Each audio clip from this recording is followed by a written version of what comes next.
Hi, so we're going to make a cinnamon tea ring today. It's got a couple of different names. It's sometimes called a Swedish ring, sometimes a French peasant ring, but it's basically a sweet dough turned into a wreath shape and rolled up with cinnamon and whatever else you want to put in there. And so we're all set to go. Here's Bobby behind me. He's probably going to do a little bit of the moving of the computer so you can see everything. So anyway, we're going to start with yeast. So one package of yeast is measured out at 2 1/4 teaspoons. So one package, if you buy it in a package, or 2 1/4 teaspoons. And I've put it in a 1/2 cup of warm water and it's getting foamy. I did that a little bit in advance because that takes about 5 to 10 minutes. Okay, you see it's a bit foamy. And a little bit of sugar in there too. It's a teaspoon of sugar or so dissolved in there. And the way that you know that it's the right temperature, if you put your finger in, it should just feel just a tiny bit warmer than your body, not hot. So a little bit warm, not hot. So that's foamy. That's good. And I'm going to use the stand mixer, but you can do it by hand as well. It doesn't, it's not necessary to do it in a stand mixer, but if you have one, great time to use it. So, but before I do that, first of all, it takes 3/4 cup of milk. I'm using buttermilk, but it could be just plain milk. Maybe a tablespoon or so of sugar, up to 1/4 cup, depending on how sweet you want it. Spoonful of sugar makes medicine. And an egg. And a nice bit of butter. Again, measurements aren't all that important. How much does it say? Like 1/4 cup. So this is a 1/2. I'm just gonna put some soft butter, just softened, about like that. Oh. And I'm gonna whisk that up.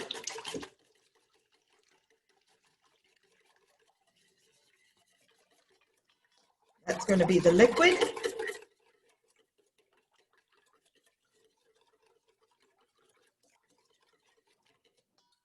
I'm going to put that in there with the foamy yeast. We'll stir.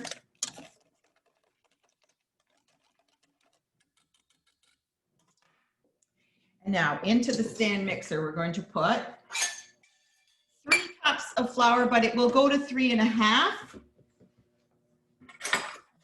Scooping properly, not get lazy with this. This is all-purpose flour, surprisingly, for bread. Every recipe uses all-purpose on this. I've looked them up. They always use all-purpose. It's a softer kind of texture at the end. 2 and 3, and we're going to hold back a 1/2 cup till we see what we need. So I'm going to hold back a 1/2 cup. And this just goes into the bowl. Oh, a little bit of salt. Salt. Forgot the salt. About a teaspoon of salt.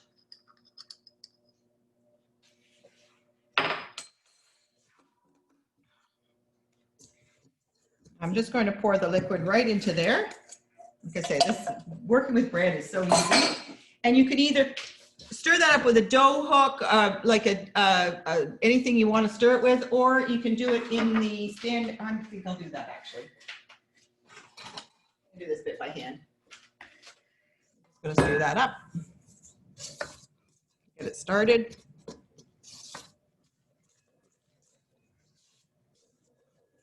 And now if you're doing it by hand, this is when you're going to pour that out of there and start kneading it. But I'm going to knead it with the dough hook on the stand mixer. Getting a nice, soft, sticky dough.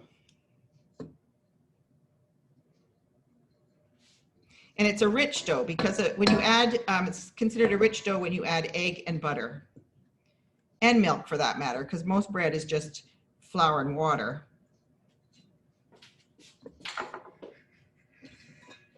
So here it comes, and not this attachment, not this one. This is the wrong one.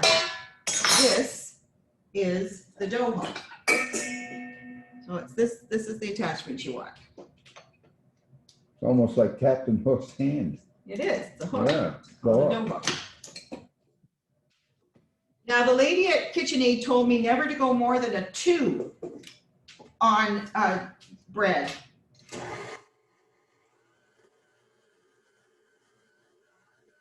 So I wonder, can you come on over here a little I bit? can't get closer because I'm. Yes, you can. Yeah. Yeah. Okay, that's hooked up here. Okay, there we go. Now, as you can see, lift it up a bit. It's a bit too soft and sticky. That's why I've got the extra half a cup here.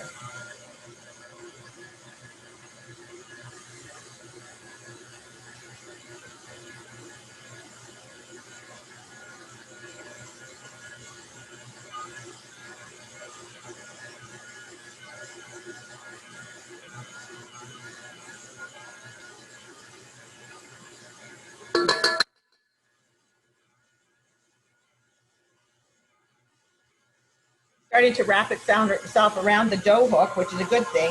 Oh my goodness, the phone's ringing. We'll just have to leave it.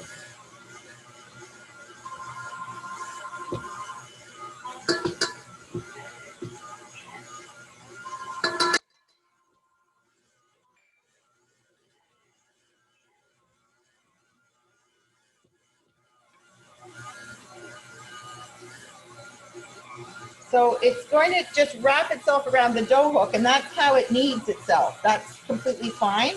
And we're just going to let it keep kneading.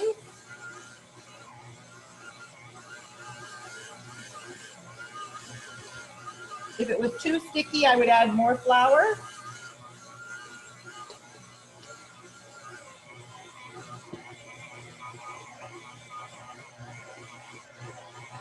Which it seems to be, maybe.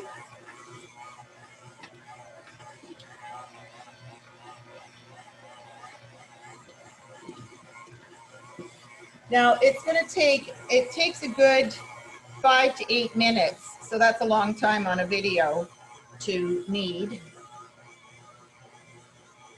So while that's working away, I'm going to as I was telling you before, I have got some ready so that I can show you the shaping of it. Some that I made last night. I was rising it in the fridge. You can slow down the rise by putting it in the fridge overnight, which is great. So I've done both. I've got one that's ready to shape, and I've got one that is already shaped because I made some yesterday so that I could show you. So I'm going to show you in just a moment. I'm just going to clear up here a little bit how to shape the dough. And to me, that's the hardest part, actually. It's just hard work. If you're kneading by hand, that's hard work too. Let it keep working away while I clean up a bit so I have space to work.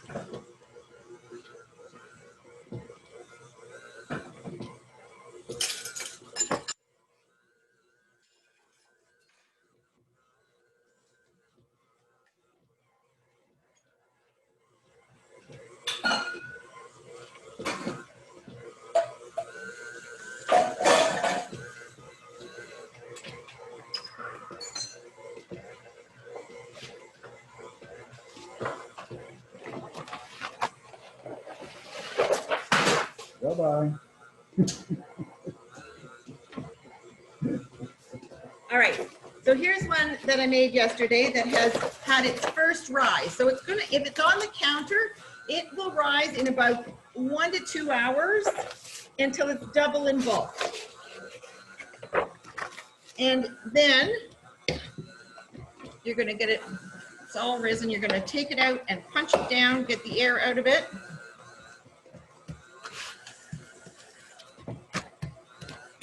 And we're gonna try to make it into a rectangle.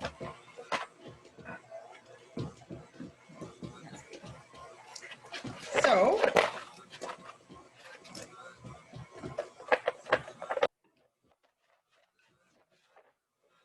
we are using the rolling pin to push this down. We want it to end up being about, what did I say, about half an inch, about half an inch thick, about 8 inches wide, and however long that makes it. The recipe that Carolyn gave me from, it's surprising, it gives all the ingredients and absolutely no instructions. That was the old way. Like, I guess they just thought everybody knows how to do this. And it didn't say, it said how wide and how thick, but not how long.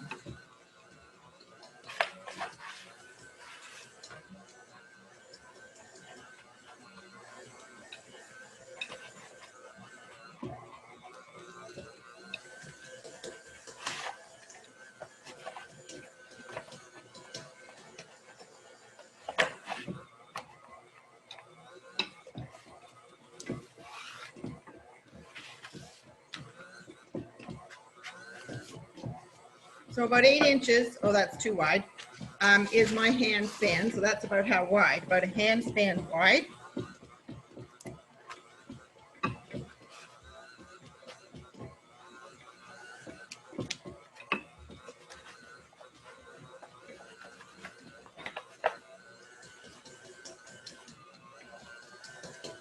Coming along nicely.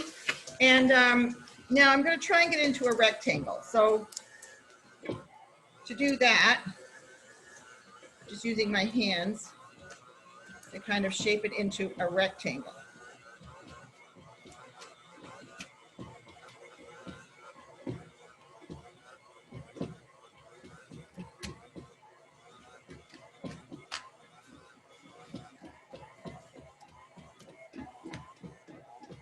Needs a little more flour.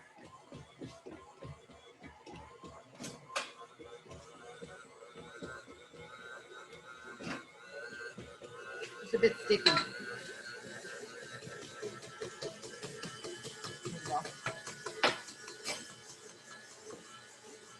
Okay, so we've got a nice rectangle here, pretty much.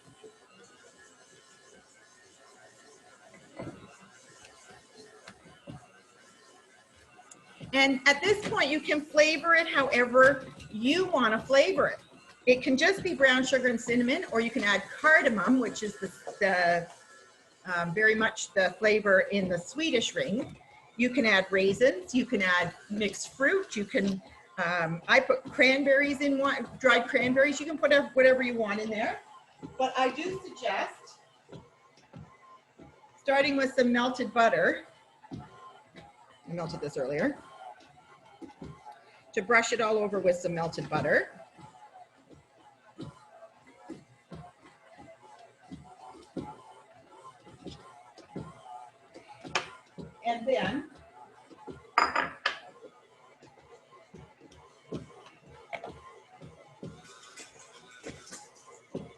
And then again, your quantities here don't matter so much.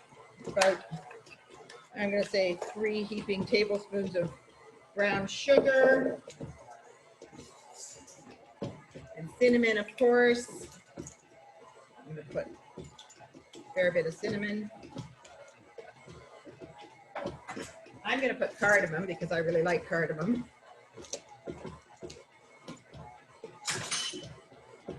Mix that all up. And I'm going to put the last of that butter in there too.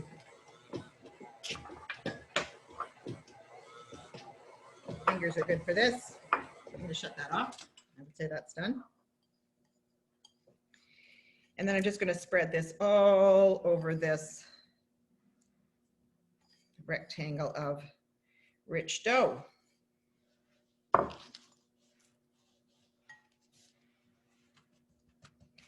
Now, like I said, depending on what you want to put in there, you can put raisins in there. Not too many, I'll say, though, because they do tend to pop out when you cut it. Okay, let me wash my hands.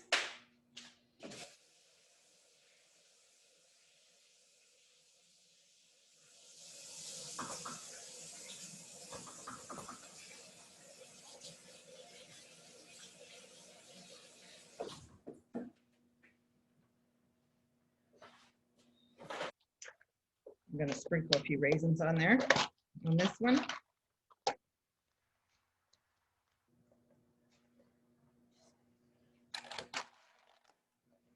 Okay.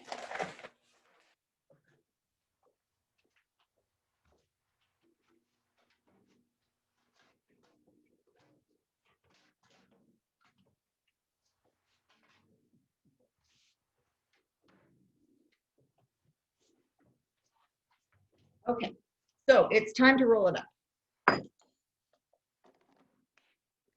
So just working from this long end, just give it a tight roll.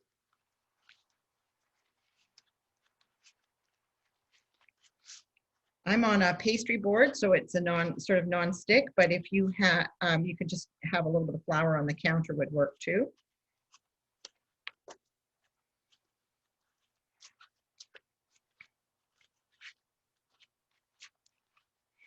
So this dough is actually behaving quite nicely for me today.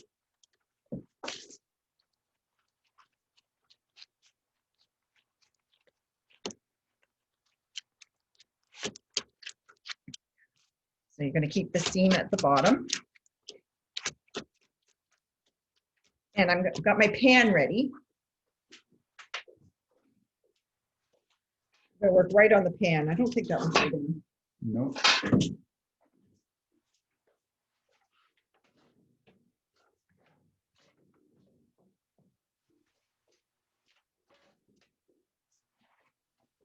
I'm going to put some parchment paper on there so it'll be easy to move around.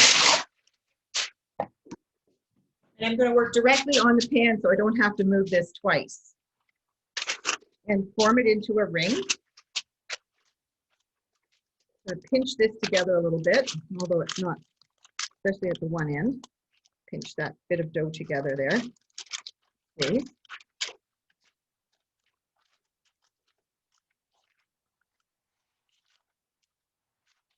Getting more experience clearly because it's behaving much easier for me now. And then scissors. So I'm going to cut into it about 3/4 of the way through, and I'm supposed to try to get an even number of slices. We'll see how I do. And you'll see it's starting already how it wants to become a wreath.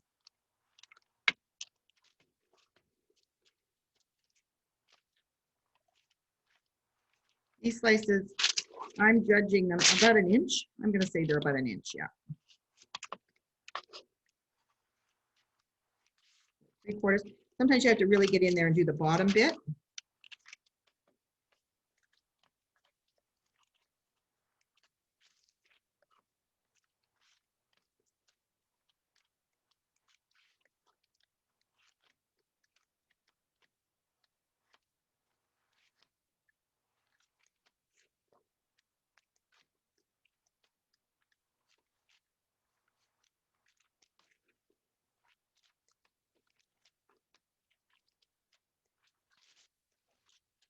How we're doing?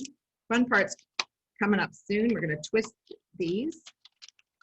The first time I made it, I just twisted them all in one direction. And then when I saw the picture from the old 60s recipe in the Robin Hood book, I learned to twist them into opposite directions to get a more interesting shape. How many slices did I get?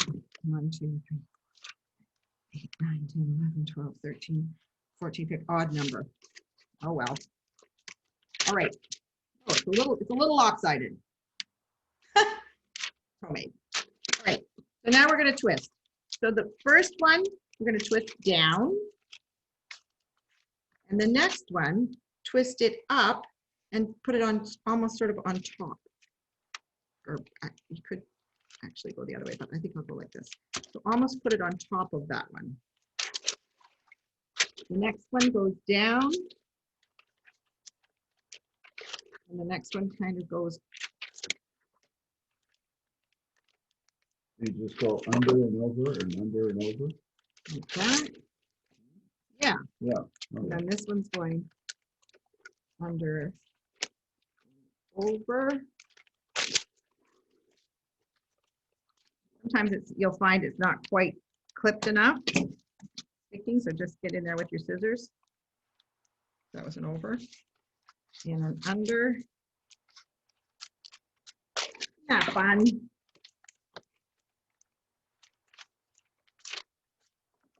Especially the ones that go on top need a little bit extra clipping on the bottom, maybe. Down. I'm getting better at this. What should I do here? Take down, up. This should have been, did I get off?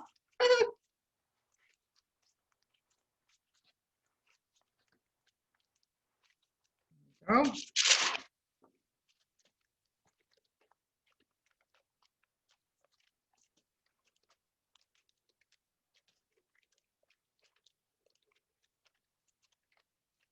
The pattern's going to be off a little bit because I got an odd number instead of an even number. One feels a little bit stuck.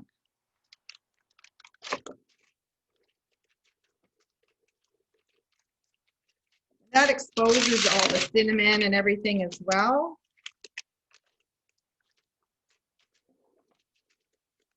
Yeah, I kind of blew it there because I got the wrong number. And then I'm going to give, that's done. So then I'm going to put that away to rise. So that's going to need another rising. Now this would be the point that I would, on Christmas Eve, on the night before, I would put that in the fridge and let it rise overnight, slowly. And then in the morning, take it out and give it a final little rise in room temperature, and then bake it at 350 for just about half an hour. And then you can ice it with vanilla icing or whatever you'd like to do. So that one's got to rise now. I've got one in the proofer here.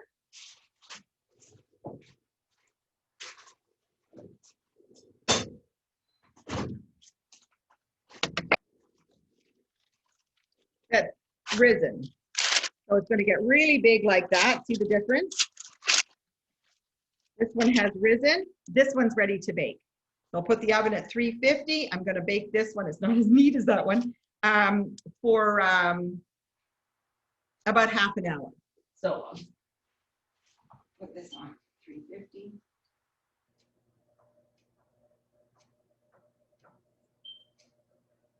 And I just have one more thing to show you, and that's what happened in here with the dough, the first dough. We're working backwards a little bit. This was the dough that we made before. So it's a nice soft dough. I will just put this in a bowl with some plastic wrap over it and or a tea towel and let it rise. The first rising, this is the first rising, right? Just to remember what we're doing. That's going to be a first rise. When that's risen, a couple of hours, double in bulk, that's when I would roll it out with the rolling pin and shape it. So there we go. That's it. This is going to go in the oven really soon. That's all there is to it. That's a cinnamon tea ring, French peasant ring, sometimes called a Swedish ring, whatever you want to call it. I think it's an ideal thing for Christmas brunch. Thanks, everybody. That was awesome, Sandy. Yeah, does that